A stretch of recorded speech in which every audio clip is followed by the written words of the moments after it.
This is Catholic Challenge, a quiz show that tests your knowledge of the Catholic faith.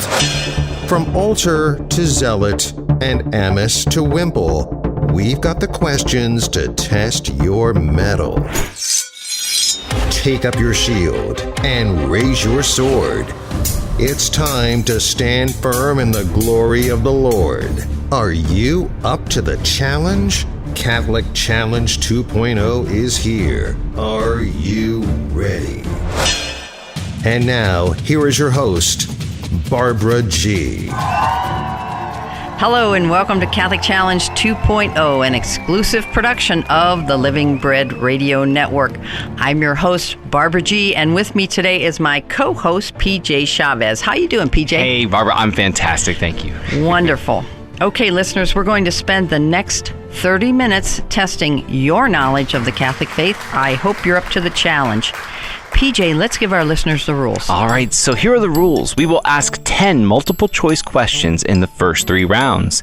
Each correct answer is worth 10 points. Now for classroom, homeschooling, or team play, you can download our free scoring sheet at livingbreadradio.com. Now the fourth and final round is the challenge round.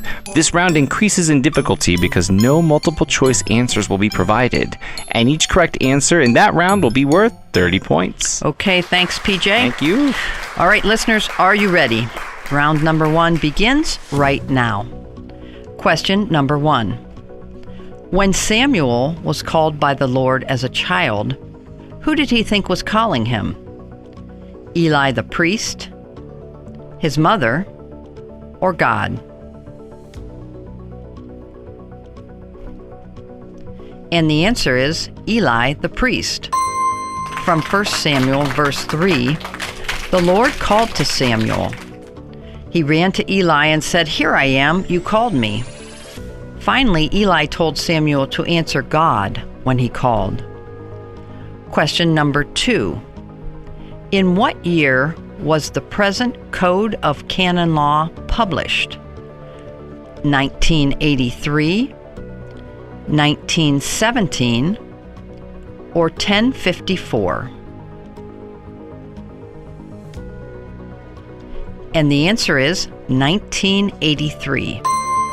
The 1983 Code of Canon Law was promulgated by Pope John Paul II on the 25th of January 1983 and took legal effect on the first Sunday of Advent, 1983. Question number 3. What saint is known as the Little Flower?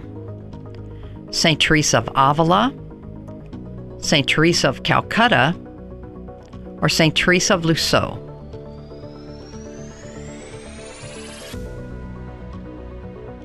And the answer is Saint Teresa of Lisieux. Saint Teresa said, "Upon my death, I will let fall a shower of roses. I wish to spend my heaven in doing good work upon the earth." We celebrate her feast day on October 1st. Question number 4. True or false? Jesus' first miracle was raising Lazarus from the dead.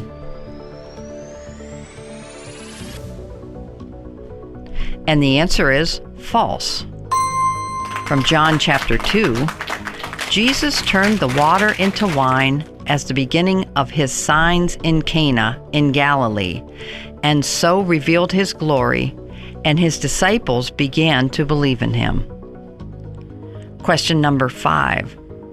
On what occasion did Jesus bless bread and wine as he consecrated the Holy Eucharist for the first time? Pentecost, Holy Thursday, or Easter? And the answer is Holy Thursday. From Matthew chapter 26, while they were eating, Jesus took bread, said the blessing, broke it, and giving it to his disciples said, "Take and eat, this is my body." He did the same with the cup. Question number 6. Which plague upon Egypt in Exodus is also the 5th trumpet in Revelation? Is it pestilence, locusts, or frogs? And the answer is locusts. From Revelation 9, locusts came out of the smoke onto the land. They were told not to harm the grass of the earth or any plant or any tree, but only those people who did not have the seal of God on their foreheads. Question number 7. True or false? The church says we must receive Holy Communion at least once a year during Easter time.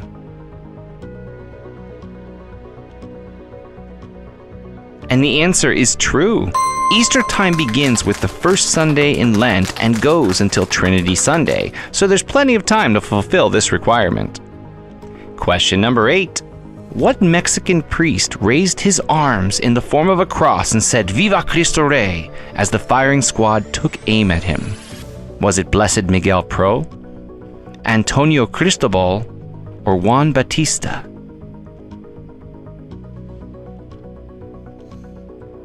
And the answer is Blessed Miguel Pro. On the day of his execution, Father Pro forgave his executioners, prayed bravely, refused the blindfold, and died proclaiming Viva Cristo Rey, which means long live Christ the King. Question number 9. The sixth station of the cross involves a female figure. Is it Mary Magdalene, Blessed Mother, or Veronica? And the answer is Veronica. The sixth station is Veronica wipes the face of Jesus. The name Veronica is actually nowhere to be found in the Bible. All of the sources for her story come from extra-biblical Christian tradition. Question number 10. Jesus said, "If you know me, then you will also know my Father." Which disciple said, "Master, show us the Father, and that will be enough for us"? Was it Philip, Bartholomew, or Thomas? And the answer is Philip. The conversation in John chapter 14 continues. Jesus said to him, "Have I been with you for so long a time that you still do not know me, Philip? Whoever has seen me has seen the Father." Okay, that wraps up round number 1. We're going to take our first break. But before we go to break, we're going to leave you with a bonus question worth 25 points. Here's your bonus question. The 3 kings brought gold, frankincense, and myrrh when they visited the baby Jesus. What did the myrrh symbolize? We'll give you the answer when we come back. You're listening to Catholic Challenge 2.0 on the Living Bread Radio Network. St. Jerome said, "Ignorance of Scripture is ignorance of Christ."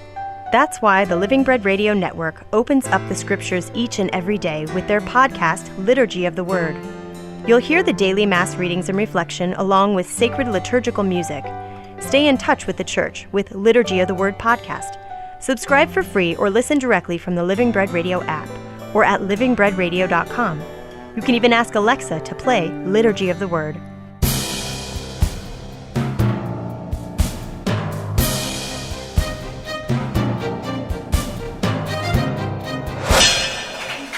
Welcome back to Catholic Challenge 2.0 here on the Living Bread Radio Network.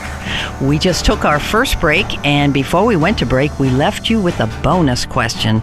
PJ, let's give our listeners the answer. Sure. Here's the question. The 3 kings brought gold, frankincense, and myrrh when they visited the baby Jesus.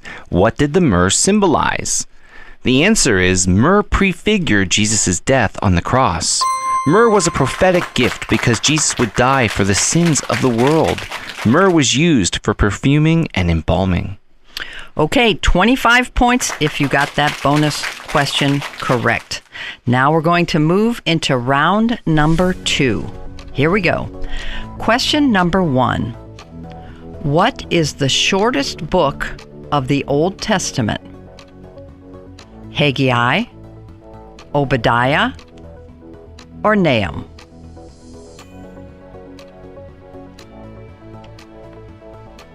And the answer is Obadiah.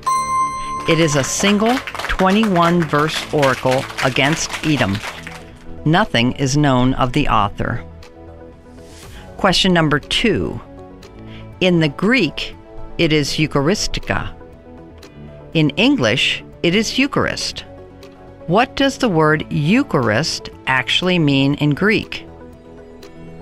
Bread, Holy Mass, or Thanksgiving?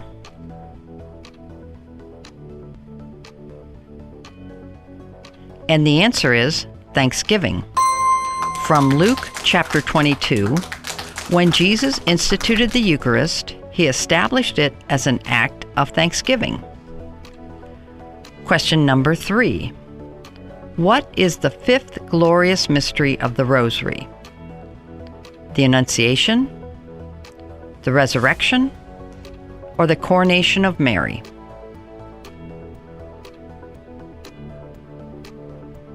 And the answer is Coronation of Mary.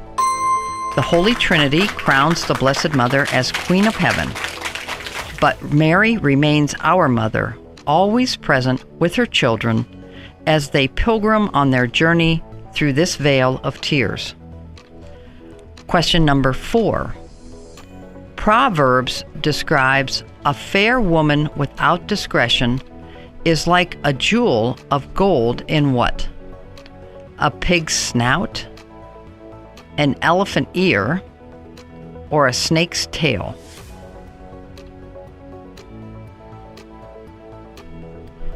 And the answer is a pig's snout. Proverbs 11. Like a golden ring in a swine's snout is a beautiful woman without judgment. Question number 5. True or false? Emperor Constantine's decree that legalized Christianity in the Roman Empire in 313 AD was called the Edict of the Empire. And the answer is false. The Edict of Milan was an edict of toleration by which the Christians were accorded complete liberty to practice their religion without molestation. Question number 6. When the tribes of Israel revolted, only this tribe and a portion of Benjamin's remained faithful to the line of David. Was it Judah, Levi, or Joseph? And the answer is Judah. From 1 Kings 12, none remained loyal to the house of David except the tribe of Judah alone. Question number 7. Our Lady's image was imprinted on this article of clothing belonging to Juan Diego. Was it a tilma, a shirt, or a hat? And the answer is a tilma. The faithful cannot conceive of Our Lady of Guadalupe without Saint Juan Diego's tilma. Because of this tilma, she has been present to us for centuries. Question number 8. True or false? The sacraments of initiation include the sacrament of reconciliation or confession. And the answer is false. The sacraments of initiation are baptism, confirmation, and the Eucharist. Question number 9.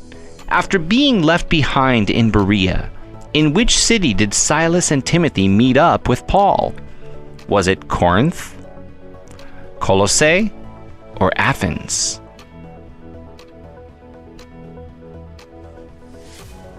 And the answer is Corinth. From Acts 18, Paul left Athens and went to Corinth. When Silas and Timothy came down from Macedonia, Paul began to occupy himself totally with preaching the word. Question number 10. In what year did Pope Paul VI adjourn the Second Vatican Council? Was it 1972, 1965, or 1959?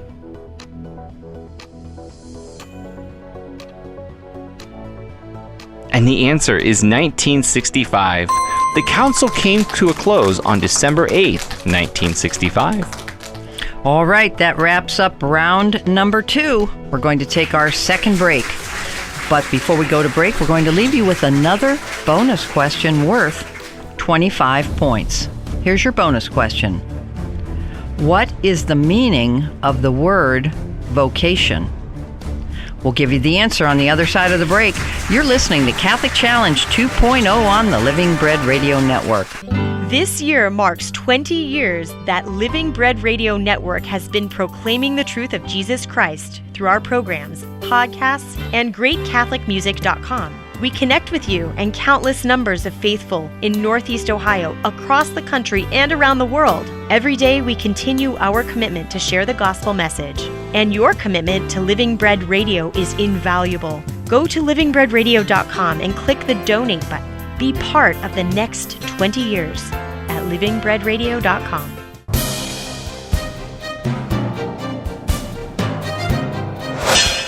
Welcome back to Catholic Challenge 2.0 here on the Living Bread Radio Network.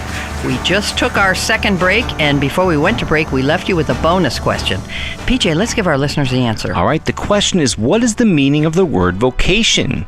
The answer is a call or a calling from God. The Catholic Church recognizes four main vocations: the priesthood, religious life, marriage, and single life. These vocations support and teach us that God calls everyone to follow Him. Okay, if you got that right, you just got 25 extra points. Okay, we're going to move into round number 3, but before we enter round 3, I just want to remind you, you can go to the Living Bread Radio app and download the latest edition of Catholic Challenge at the podcast page. You'll never miss an edition of Catholic Challenge 2.0. All right, let's move into round number 3. Question number 1. Pharaoh gave Joseph's family the land of Goshen to live in because of their occupation. What were they? Prophets, shepherds, or carpenters? And the answer is shepherds. From Genesis chapter 46, He gave them the land to keep them separate, as shepherds were an abomination to Egyptians. Question number 2. Which emperor accused Christians of burning Rome in 64 AD? Was it Nero, Flavian, or Trajan?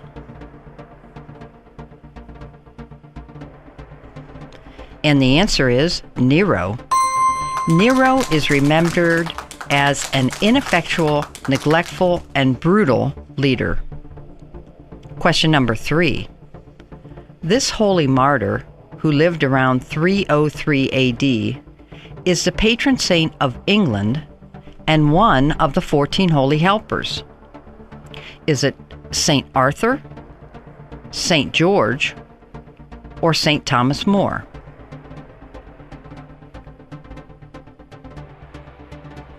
And the answer is St. George. The holy helpers are saints who all have separate feast days. But in some local places, the 14 holy helpers were celebrated on a single day, August 8th. Question number 4.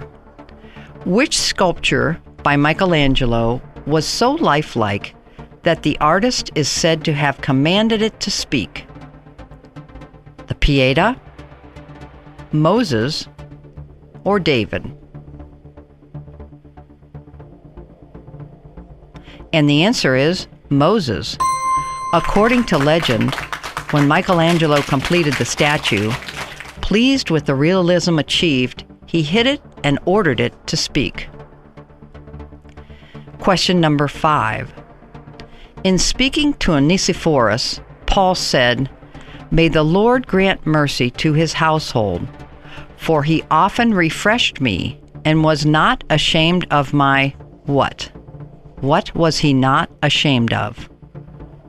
Paul's chains, preaching, or shabby clothes?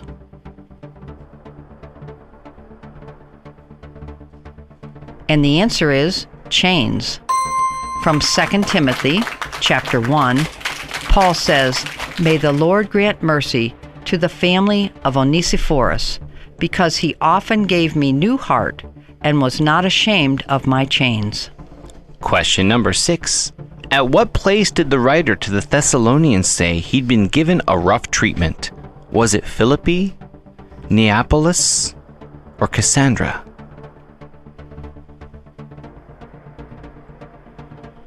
And the answer is Philippi.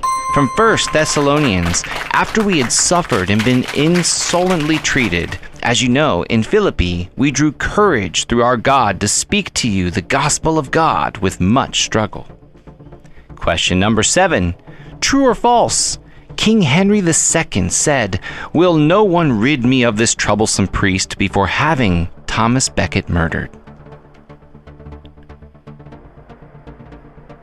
And the answer is true. After Becket's death, Henry II built a chapel dedicated to him at Dover Castle and continued to regret and seek to do penance for the death and murder of his friend and confidant. Question number 8. Which saint is symbolized by a saw with reference to the manner of his martyrdom? Was it Thomas, Simon, or Matthew? And the answer is Simon. Saint Simon the Apostle was martyred by being cut in half with a saw, according to the apocryphal Acts of Simon and Judas. Question number 9.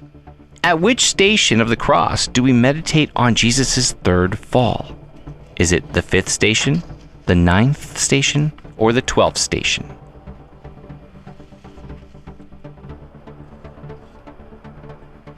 And the answer is the 9th station.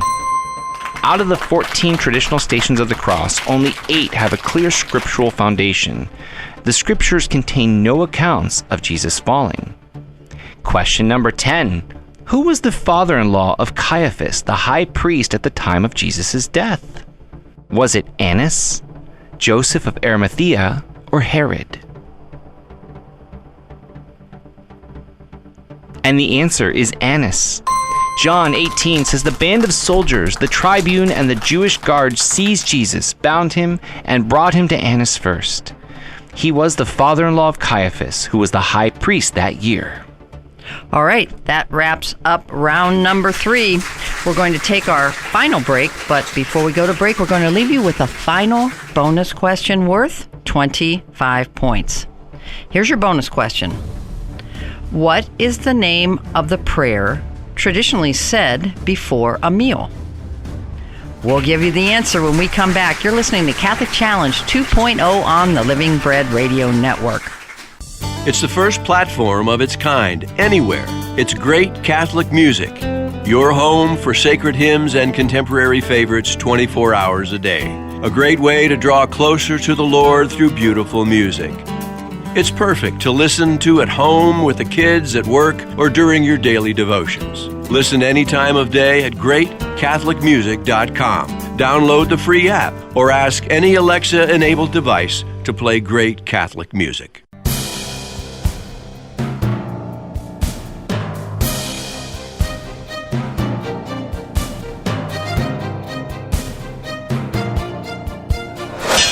Welcome back to Catholic Challenge 2.0 here on the Living Bread Radio Network.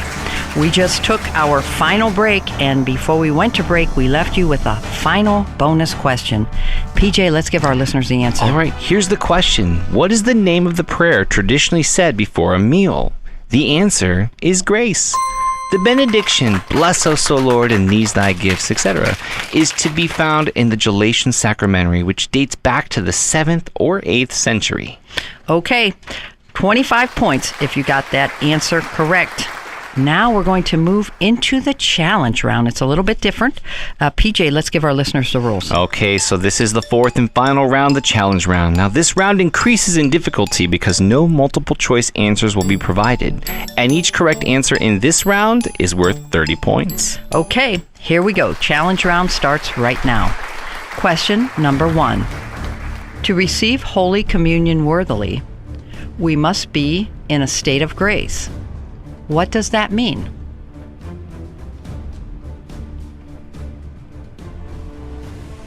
And the answer is, we have no mortal sin. From 1 Corinthians chapter 11, whoever therefore eats the bread or drinks the cup of the Lord in an unworthy manner will be guilty of profaning the body and blood of the Lord. Question number 2. In the prophecy of Isaiah, where will the little children play in the kingdom age?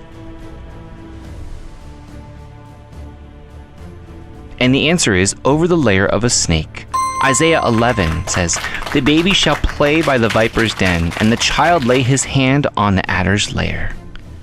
Question number 3. The month of May is dedicated to our Blessed Mother Mary. What month is dedicated to her Holy Rosary?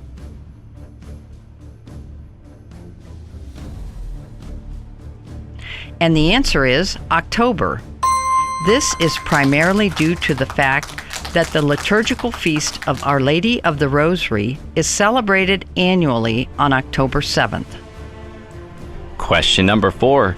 From Psalm 23, complete this phrase. Though I walk through the valley of the shadow of death.